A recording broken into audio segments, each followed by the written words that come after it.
다 함께 찬양 드리겠습니다.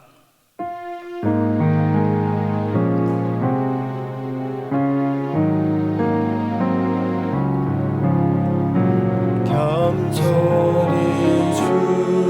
주를 섬길 때 괴로운 일이 많으나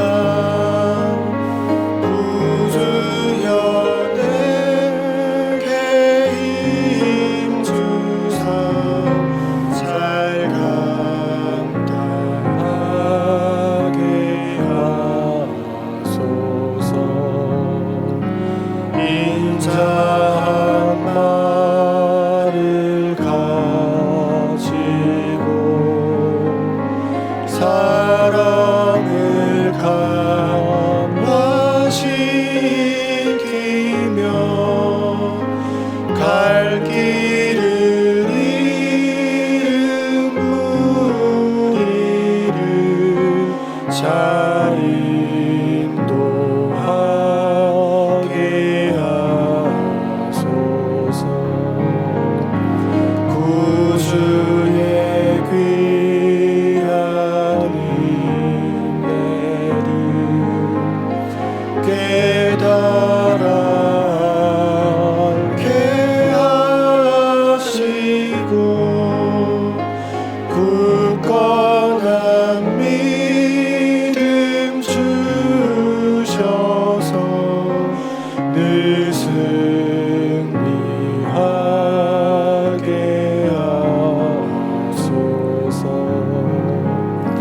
장래의 영광 비추사 소망이 되게 하시며 구주와 함께 살면서 참 평강 얻게 하소서. 아멘.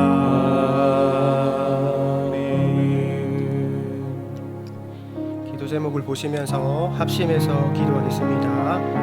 하나님 아버지, 교회와 국민들을 역차별하는 차별금지법의 악한 의도가 드러나게 하시고 나라와 이 시대를 지키고 교회와 다음 세대를 지킬 수 있도록 포괄적 차별금지법 제정을 막아주소서. 뿐만 아니라 교회를 무너뜨리려고 하는 모든 악한 정책과 시도들이 무너지게 하시고 교회에 대한 탄압이 아닌 존중과 공정함이 있게 하옵소서. 이 어려운 때에 우리 교회를 이끌어가시는 담임 목사님을 더 강력하게 붙들어주시고 코로나 시대를 잘 감당할 수 있는 성령의 지혜를 주시고 주신 사명을 잘 감당하고 사역에 집중할 수 있도록 모든 사단의 공격을 은혜의 불성각으로 막아 주옵소서. 특별히 건강을 지켜주시고 목사님의 가정을 성령께서 평안케 하옵소서. 담임 목사님께 넘치는 영감과 강력한 영혼을 부어주셔서 시대적 사명을 힘있게 감당하시고 다음 세대를 세우는 일과 복음 통일과 열방 선교를 잘 감당할 수 있게 하옵소서. 하나님 아버지, 교회와 국민들을 역차별하는 차별금지법의 악한 의도가 드러나게 하시고 나라와 이 시대를 지키고 교회와 다음 세대를 지킬 수 있도록 포괄적 차별금지법 제정을 막아주소서. 이뿐만 아니라 교회를 무너뜨리려고 하는 모든 악한 정책과 시도들이 무너지게 하시고 교회에 대한 탄압이 아닌 존중과 공정함이 있게 하옵소서.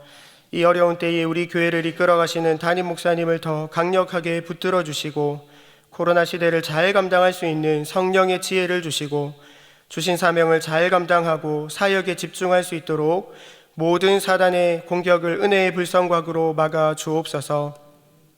특별히 건강을 지켜주시고 목사님의 가정을 성령께서 평안케 하옵소서.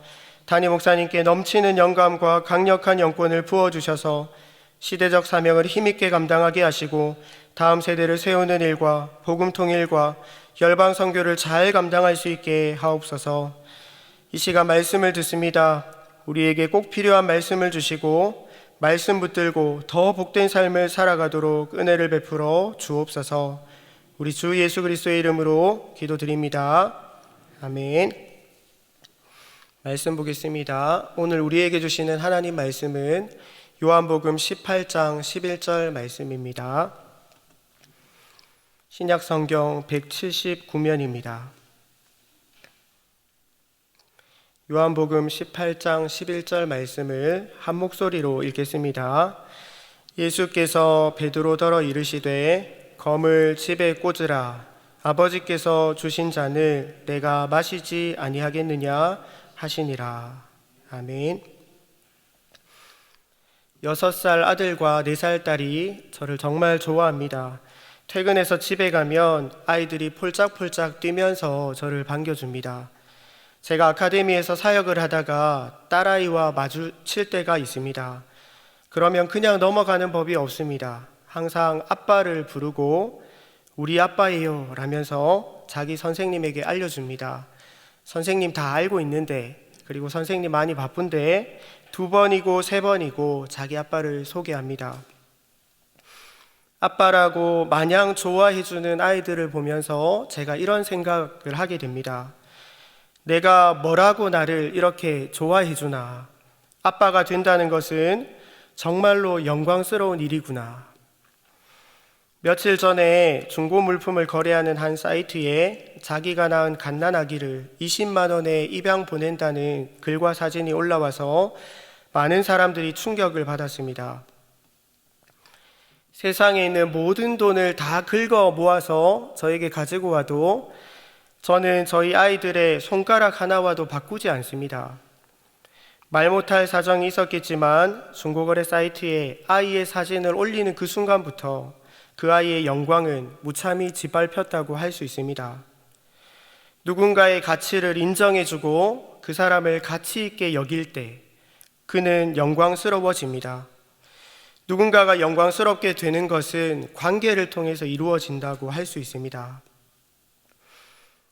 하나님을 신앙하는 것도 마찬가지입니다. 우리는 하나님을 영화롭게 할 수도 있고 우리 때문에 하나님의 영광이 땅에 떨어질 수도 있습니다. 웨스트민스터 소유리 문답 1문 1답은 이렇게 가르칩니다. 사람의 제일 되는 목적은 무엇입니까?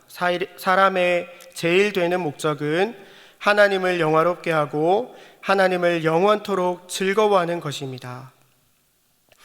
하나님은 너무나 영광스러운 분입니다. 하나님은 온 세상을 만드셨고 우주보다 크십니다. 이 세상 그 어떤 것과도 바꿀 수 없는 분이 바로 하나님입니다. 다윗은 주의 인자가 내 생명보다 큽니다 라고 고백합니다.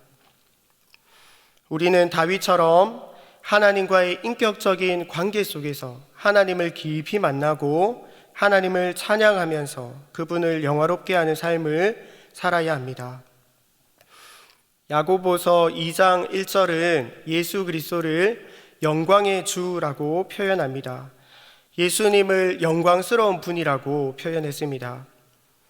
야고보서는 흩어져 있는 유대인들의 교회에 보낸 편지인데 이 교회 안에는 외모로 사람을 차별하는 문제가 있었습니다. 좋은 옷을 입고 금반지를 낀 사람이 들어오면 친절하게 대하고 좋은 자리로 안내합니다. 반대로 남루한 옷을 입은 가난한 사람이 들어오면 무심하게 대하고 내 발 앞에 앉으라고 말합니다. 야고보가 이 문제를 지적했습니다. 너희가 영광의 주를 믿는다면, 너희가 예수님이 얼마나 영광스러운 분인지 안다면 좋은 옷이나 돈과 같은 세상 영광을 보고 사람을 차별하면 안 된다고 말씀합니다. 하나님의 영광 앞에는 아무리 비싸고 좋은 옷도 초라할 뿐입니다. 변화산에서 예수님의 영광스러운 모습을 보았던 베드로가 산에서 내려와서 좋은 집, 좋은 차 부러워했을까요? 하나님의 영광과 비교하면 세상 영광은 금세 시들어버리는 풀과 꽃처럼 시시합니다. 영광의 주님을 진정으로 믿는 사람은 겉으로 보이는 세상적인 관점으로 사람을 차별하면 안 됩니다. 코람데오라는 말을 아실 것입니다. 하나님 앞에서라는 뜻의 라틴어입니다. 코람은 앞에서라는 뜻이고 데우스는 하나님입니다. 매 순간 하나님 앞에 서 있는 사람처럼 하나님의 영광 아래 살아가라는 뜻입니다. 코람데오는 사도 바울과 칼빈이 좌우명으로 삼았던 말이라고 합니다.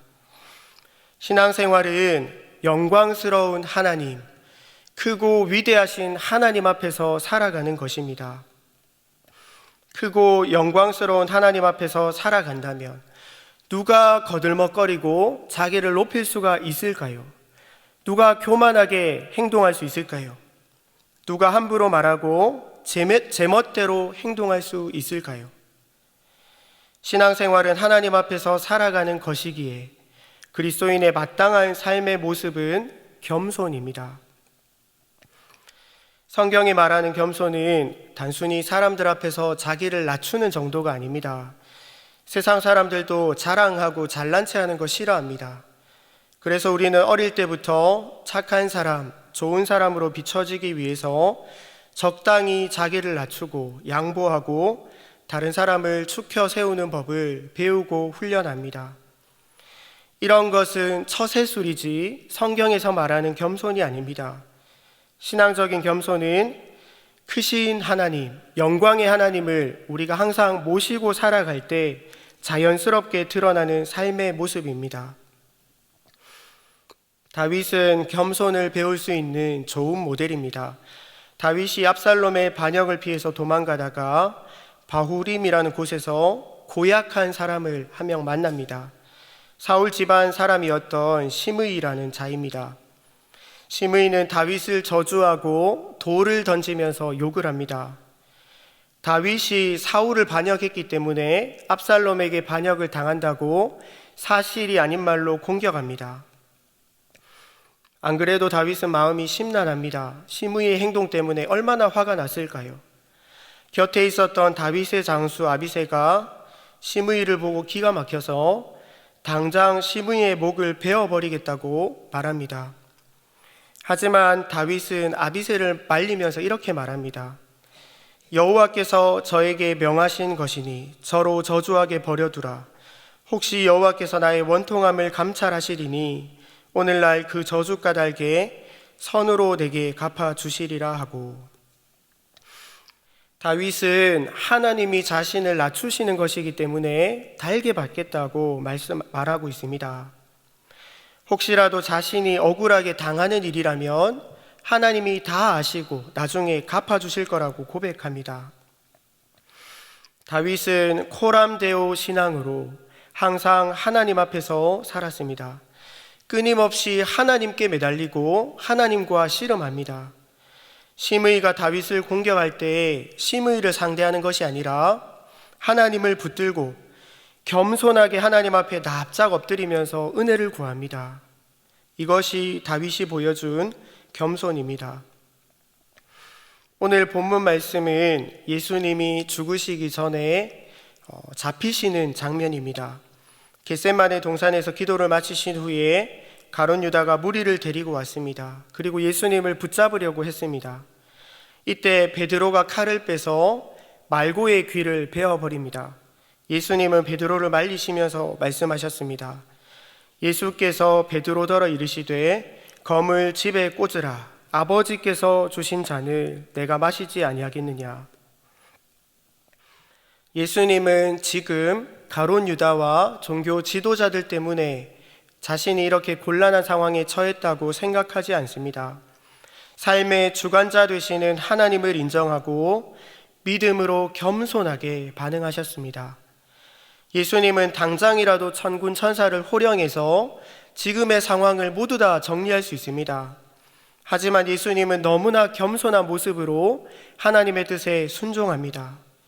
이것이 예수님이 보여주신 겸손이고 하나님께 영광 돌리는 모습입니다. 말씀 맺겠습니다.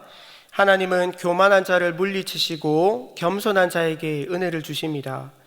신앙생활은 코람데오, 하나님 앞에서 살아가는 것입니다. 하나님 앞에서, 하나님의 영광 앞에서 우리는 겸손할 수밖에 없습니다. 힘들고 어려운 일을 만나셨습니까? 하나님과 씨름하시기 바랍니다. 하나님, 왜 나를 이렇게 낮추시나요? 사람이나 인간적인 방법 생각하지 마시고 하나님 붙들고 하나님과 씨름하시기 바랍니다. 모든 것을 아시는 하나님께서 때가 되면 갚아주시고 높여주실 것입니다. 내 앞에 하나님을 모시고 그분을 인정하는 삶을 살 때 하나님께서 영광 받으십니다.